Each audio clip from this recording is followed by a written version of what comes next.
Испитувањето на Институтот за јавно здравје во Македонија покажа дека има околу 10.500 лица кои проблематично употребуваат дроги, и тоа најчесто со инектирање.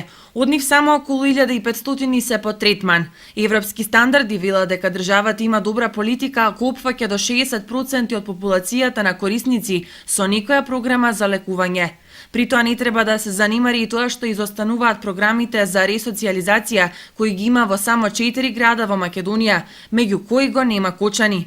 Посебен проблем представува недостатокот на програми за лекување и грижа за децата кои употребуваат дроги. Според податоците добиени од центрите за превенција и третман на лица кои употребуваат дроги во последниве 3 години, нема ниту едно дете под 18 години кој е на третман со метадон и бупренорфин.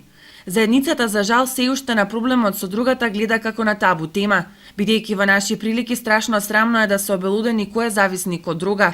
Молчат институциите, молчат родителите, а појавата опасно се шири. И тоа не само како бројка, туку урива и долни старосни граници и се повеќе продира кај децата под 15 годишна возраст.